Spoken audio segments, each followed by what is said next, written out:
रविवार को चारों मित्र फिर मिले। चाय की चुस्कियों के साथ डॉक्टर सक्सेना ने अपनी कहानी प्रारंभ की। मैंने एमडी की पढ़ाई पूरी की और सरकारी नौकरी में आ गया। एक कस्बे में जनरल हॉस्पिटल में पद मिला। ज़्यादातर डॉक्टर एमबीबीएस थे, अतः अपने आप को दूसरों से थोड़ा ऊपर समझता था। जैसे जैसे समय बीतता गया, काम दस्तूर बनता चला गया। सोच यह हो गई थी कि मरीज को देखा, दवा लिखी, काम खत्म। मरीज को कोई परेशानी हो, वह वापस आए तो उसकी मर्जी, वरना हमारी तरफ से वह ठीक है। मरीजों की भीड़ भी रहती थी तो जल्दी निपटाने का प्रयास रहता था।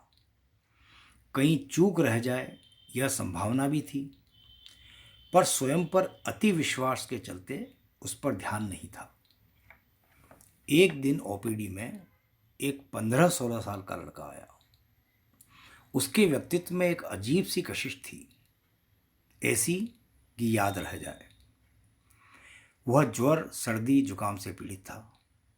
वह स्वयं चलकर आया था।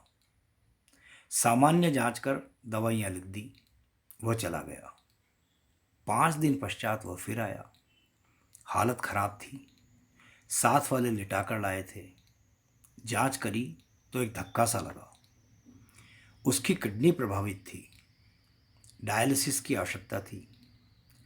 विशेषज्ञ नेफ्रोलॉजिस्ट की देखरेख में डायलिसिस हुए, पर हम उसे नहीं बचा सके।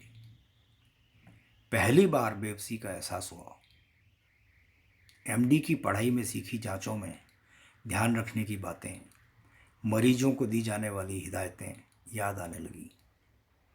निश्चय किया, पूरा रूटीन बदलना पड़ेगा।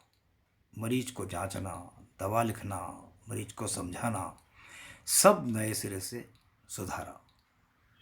धीरे धीरे न सिर्फ इलाज में दक्षता आई, अभी तो मरीजों का विश्वास भी मुझ में दृढ़ हुआ। सम्मान बढ़ा सो अलग। उस बालक का चेहरा तो जैन से कभी नहीं निकला, पर उसके बाद अपने कर्तव्य से कभी समझौता न करने की खुशी और संतोष मुझे आज भी है।